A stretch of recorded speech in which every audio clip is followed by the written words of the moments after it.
결혼 후 아이가 생기지 않아서 고민입니다. 2024년 5월 17일 공동체 법사단 수련일제 금요 증문즉설. 안녕하세요. 문경선유동 정토연수원의 아침이 밝았습니다. 오늘은 공동체 법사단 수련 2일째 날입니다. 새벽 기도와 명상을 마친 후 법사단은 그룹별로 토론 시간을 가졌습니다.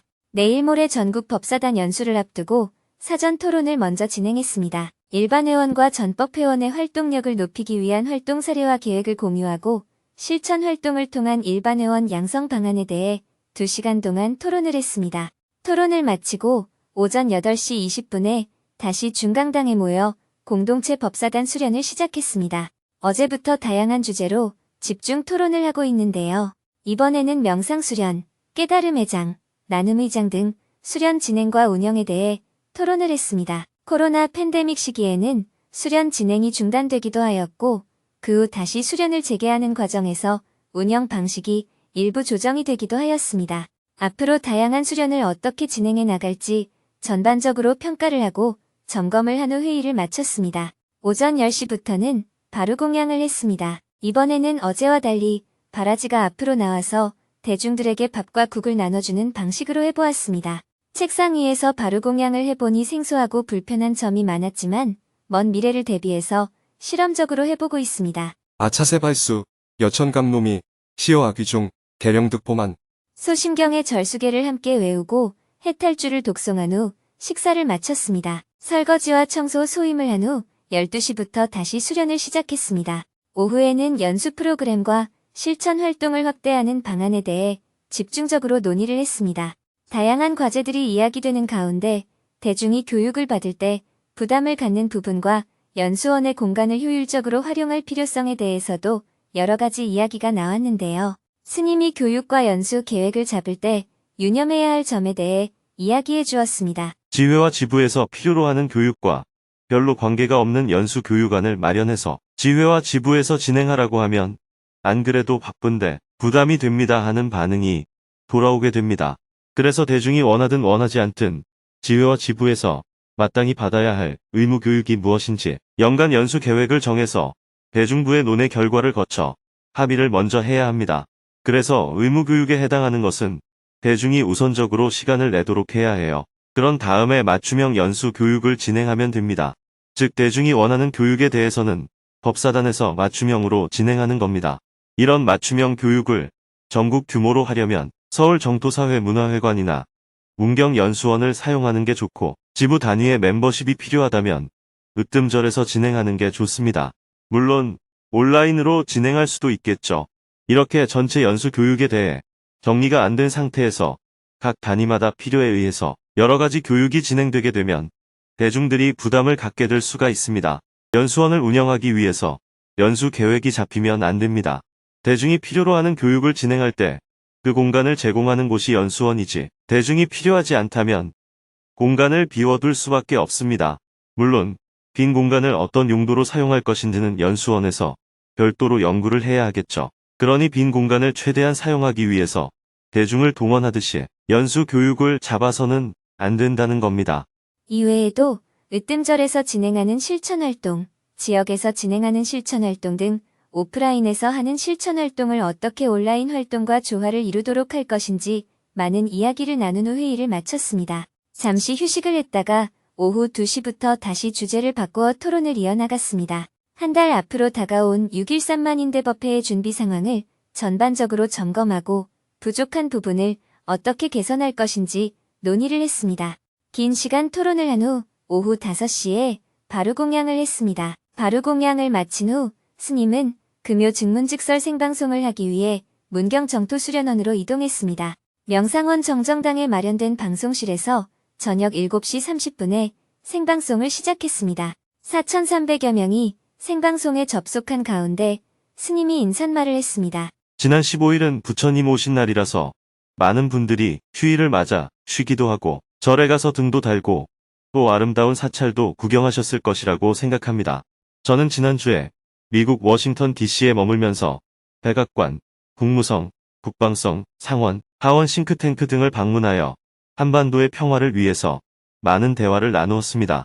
먼저 워싱턴 DC에서 한반도의 평화를 위해 활동하고 온 내용을 함께 보고 여러분과 대화를 나누겠습니다. 영상을 보고 나서 스님이 다시 말을 이어나갔습니다. 한반도에 살고 있는 우리의 힘으로 한반도의 평화를 지켜낼 수 있으면 얼마나 좋겠습니까? 그러나 오늘날 동북아시아의 정세는 우리의 힘만으로는 우리의 평화를 지키기가 어렵고 주변국들의 협력을 함께 이끌어내야 합니다. 특히 한반도에는 무엇보다 미국과 북한의 대화가 큰 영향력을 끼치기 때문에 양국 간의 대화가 빨리 재개되는 것이 필요합니다. 북미 관계 개선이 한반도의 평화를 유지시키는 첫걸음이라는 관점에서 미국 의회, 정부, 싱크탱크 관계자들을 만나 많은 대화를 나누었습니다. 물론 남북 간에도 대화가 이뤄진다면 무엇보다 좋겠지만 현재는 남한 정부와 북한 정부 양쪽 모두 자기 입장만 주장하고 있기 때문에 한반도에서의 군사적 충돌 위기는 날로 높아지고 있습니다. 그러나 대한민국 국민들은 이런 남북관계의 긴장 속에서 70년 이상을 살다 보니 갈등과 긴장의 위기가 높아지고 있음에도 그것을 잘 인지하지 못합니다.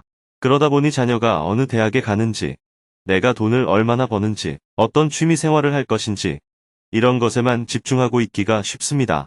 게다가 남한 안에서는 정치 지도자들이 서로 권력을 잡기 위해 대립하고 갈등하고 있어서 나날이 위험이 가중되고 있습니다. 한반도 안팎의 상황이 이렇기 때문에 국민과 정치 지도자들 모두 우리가 처한 현실을 직시하고 우리의 안전을 지켜내기 위해 좀 더 많은 관심을 갖고 노력해 주었으면 좋겠습니다. 이어서 사전에 질문을 신청한 분들과 대화를 나누었습니다. 4명이 스님에게 질문을 했습니다.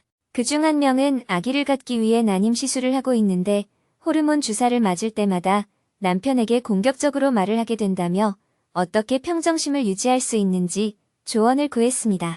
결혼 후 아이가 생기지 않아서 고민입니다. 저는 40이 넘어 이상형과 결혼했습니다. 결혼한 지는 1년이 되었습니다. 결혼 후 바로 휴직하고 유명한 난임병원에 갔습니다. 시험관 시술을 했지만 성과가 없었고 앞으로도 희망이 미미해 보입니다. 호르몬 주사를 맞으면 저도 모르게 공격적으로 변합니다. 그래서 성실하고 고마운 남편을 힘들게 합니다. 난임 시술을 하더라도 앞으로 이런 문제가 다시 생기지 않도록 저를 다스리고 싶습니다. 제가 어떤 마음으로 난임 시술을 받으면 좋을까요?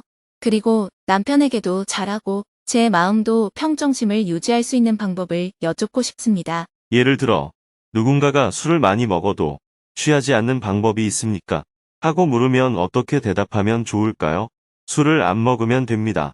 그러면 취하지 않는 방법을 찾을 필요가 없어지죠. 이처럼 난임 시술을 하고 호르몬 주사를 맞고도 편하게 사는 방법이 있습니까?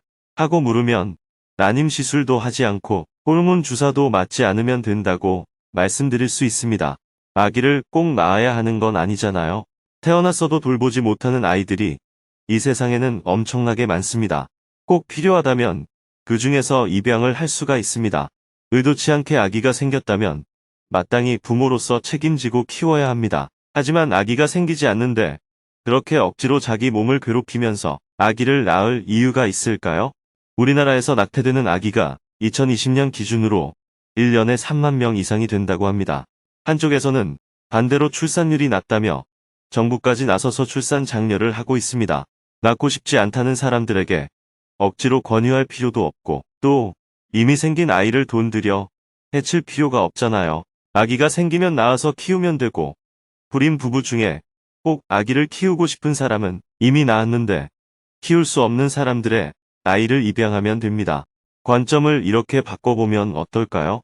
질문자는 자신이 지금 잘하고 있다고 생각할 수 있는데 그것은 마치 마약 중독자처럼 악이라는 것에 꽂혀 있는 상태라고 할 수 있습니다. 그렇게 애쓸 필요가 없어요. 부부가 서로 사랑을 나눌 때 피임을 하느라 고생하는 사람들도 많습니다. 그런데 질문자는 피임이 저절로 되니 얼마나 좋습니까? 축복이라고 할 수 있습니다.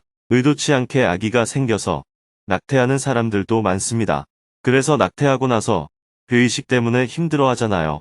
질문자는 피임할 일도 없고 낙태할 일도 없는 조건이에요. 또 세상에는 아기를 키우며 힘들어하는 사람들이 많습니다. 질문자는 아기를 키워도 되고 안 키워도 되고 둘 중에 선택할 수 있는 조건에 있으니 진짜 큰 복을 받았어요. 질문자의 상황은 나쁜 게 아니라 좋은 거예요. 꼭 한번 아기를 키워보고 싶다면 세상에 돌보지 않는 아이를 입양하면 됩니다. 그런 아이들이 세상에는 많아요. 질문자는 결혼도 했고 남편도 착하다고 하니 입양할 수 있는 조건이 됩니다. 그러니 아기를 입양해서 정성껏 키우면 됩니다. 낳은 사람이 엄마가 아니에요. 키운 사람이 엄마입니다. 이 아이가 내 아이다 하는 생각이 내 아이를 만드는 겁니다.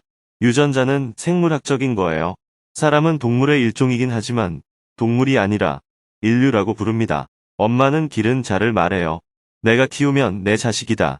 이런 관점을 갖고 자유롭게 사시면 좋겠습니다. 그러면 피임할 필요도 없고 남편과 늘 신혼처럼 지낼 수 있으니 얼마나 좋아요. 어떤 사람들은 임신할까 두려워하고 또 어떤 사람들은 낙태시킨다고 난리를 피우는데 질문자는 그렇게 안 해도 되잖아요.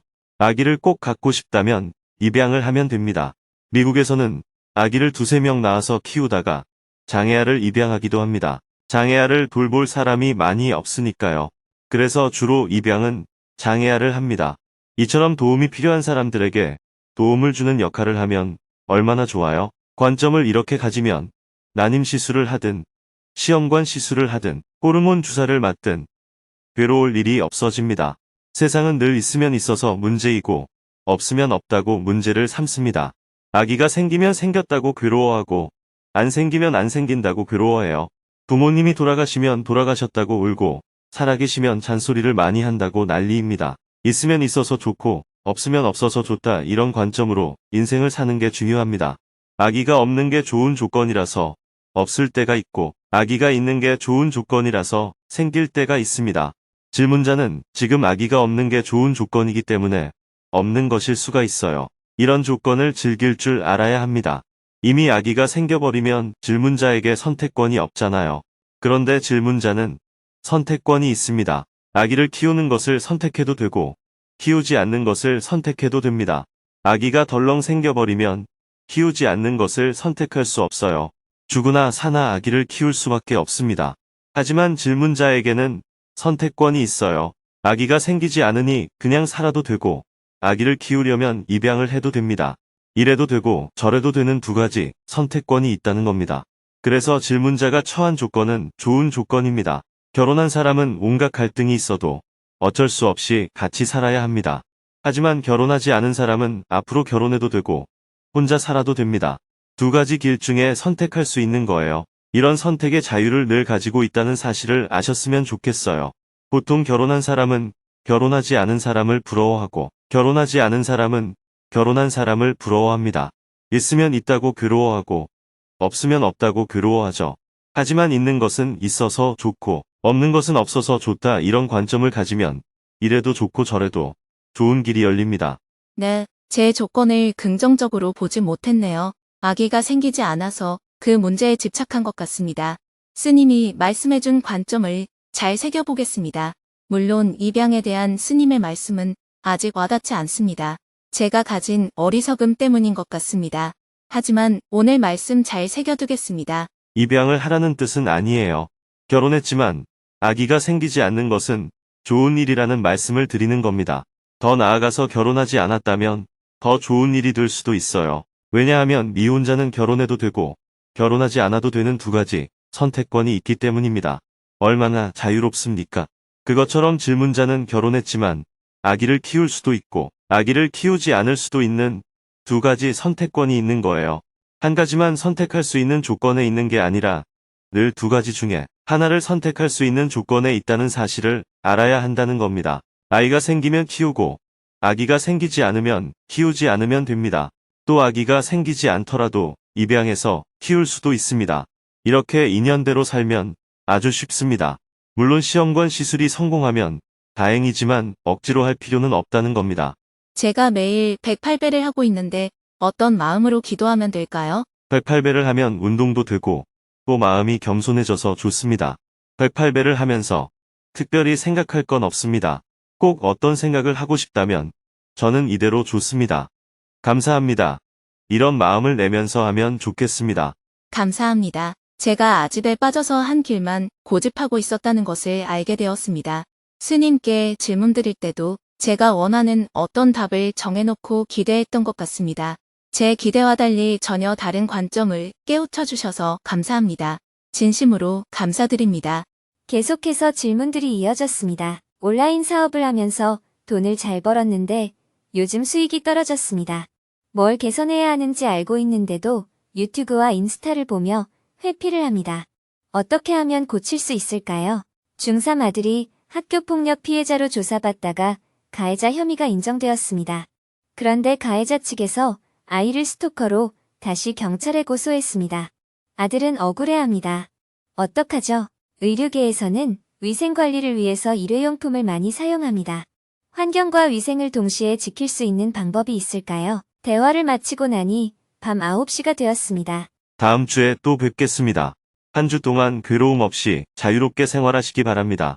방송실을 나온 스님은 다시 차를 타고 선유동 정토연수원으로 돌아온 후 하루 일과를 마무리했습니다. 내일은 오전에 공동체 법사단 수련을 마무리하는 회양식을 하고 정토불교대학 학생들을 위해 증문즉서를 한 후 오후에는 공동체 법사단과 선유동 계곡을 산책하고 저녁에는 서울로 이동할 예정입니다.